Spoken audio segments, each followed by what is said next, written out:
Hello everyone, here is the mock test of Growth and Development Day 2. Theory talks about shocks and stimulants. Critical minimum effort theory talks about shocks and stimulants. And it was given by Livingston. Question number 2. The rate of growth of an economy mainly depends upon all of these: the rate of growth of the labor force, the proportion of the national income saved and invested, and then the rate of technological improvements. Question 3. Among the following determinants of growth, what is a non-economic factor?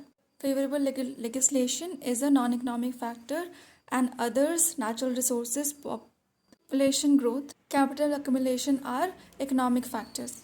Question 4. Which model analyzes the contribution of technological progress to overall growth? Solow model. Question number 5. What causes development in terms of Rostow's theory? All of these causes development according to Rostow. First one, favorable propensities of people. Second, changing profile of leading sectors of the country. Third, a sharp rise in the investment. Question 6. As an aid to development planning, much use is being made today of the input-output analysis. Who first used it? It was first used by W. Leontief. So wherever you see input-output, you have to remember the name of Leontief. Question number 7. Which one of the following is not an assumption of the Ricardian theory? Rising real wages is not the assumption.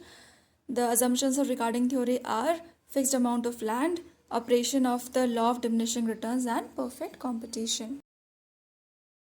Question 8. Under Big Push strategy of development, large investment are to be directed towards industry. Big Push theory was given by R. Rodan. In that he says there has to be given a very big push in the investment sector for the economy to grow. Question 9. Who gave social dualism? Social dualism was given by Boyke. And Lewis gave unlimited supply of labor. Gurnal Myrdal gave geographical dualism, or you can say Wickwash effect.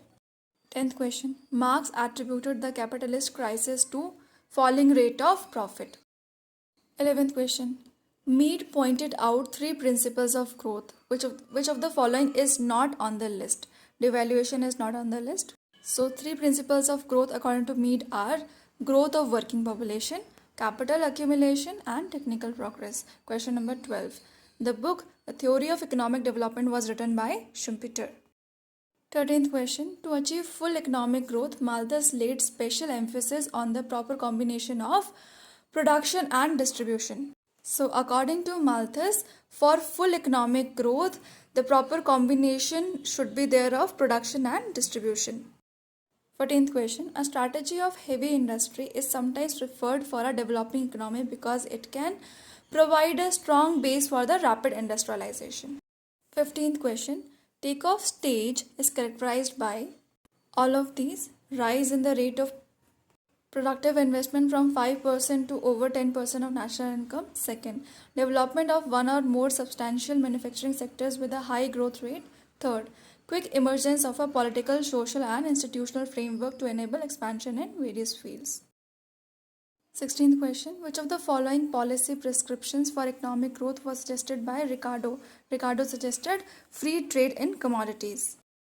17th question. The basic logic behind the Big Push strategy of development is related to external economies. Remember, Big Push talks about external economies. 18th question. PQLI index was given by Morris de Morris. Question 19. Marx gave the concept of capitalist system which keeps wages down as the demand for labor increases. It is called reserve army of labor. Last question. According to Nurse, the inducement to invest in context of an underdeveloped economy is limited mainly by the size of the market. Thank you.